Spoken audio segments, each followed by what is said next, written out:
members, John Mullen here. Today I want to talk to you about the takeaway.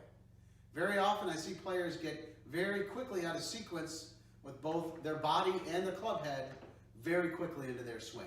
So I've got a quick drill that will help you with both.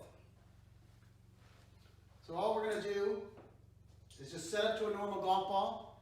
Do this work in a mirror if you can, or of course you could video yourself, that might also work.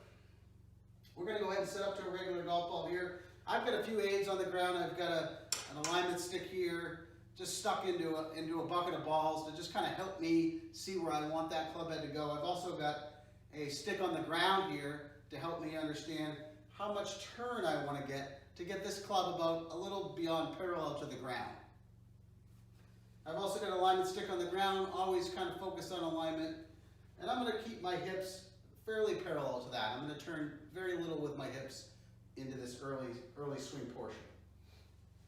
So what we often see from the takeaway is either one of two things, where a player, in an effort to really wind up, maybe get more distance, they really overturn quickly, get the club head and their hands way behind them really earlier in the swing, and it kind of looks like this. So now I've maxed out my turn, the club head and my hands are really behind me, and all I can do from here is just lift. I'm going to lift, doesn't look too bad, but the sequence is not very good there. I've really overturned my hips. I'm not in a good position at all. Remember, as we talked about in previous videos, we're kind of in a race for time. Once we get to the top of the backswing, we only have 0.2 to 0.3 seconds to impact. So a lot of mistakes or a lot of getting out of sequence, we're not going to have time to recover. We also see players that are going to just kind of lift the club with their hands and arms like this. And they really haven't used their body at all. Then now they've gotten the club up, but they haven't really created any real turn or any real torque. So here's our drill. We're going to go ahead and set up to a regular golf ball, or imaginary ball, doesn't really need a ball. And all we're going to do is we're going to slide our right hand, and just with our index finger, we're going to grab the shaft, just below the grip. And now what we're going to feel like is we're going to be pushing down with the left hand, the heel pad of the left hand, and pulling up with my index finger of the right hand. So it's going to look like this.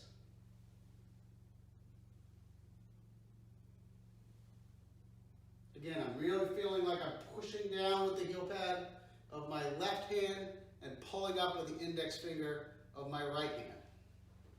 So we probably do a few reps of those in series of 10, and then go ahead and feel like you're going to do the same thing, get your regular grip on, and feel the same thing. Pushing down with my heel pad of my left hand, pulling up with the index finger on my right hand. And for me, I'd stop here also and check my body position. So I'm trying to get this zipper on my shirt to point right down this line that I have on the ground. So I've turned about a quarter of my turn here. So I've got plenty of turn left to continue to wind up and create more coil.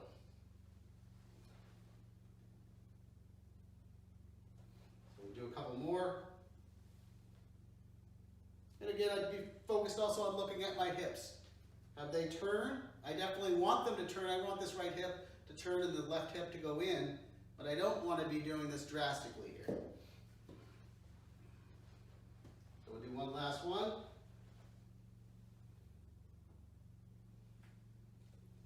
And then we go back, do a few more with the drill, really feeling that pushing down with the left, pulling up with the right. Try this drill. I guarantee it's going to help your takeaway, help you play better golf this season. Hope to see you all soon. Thank you.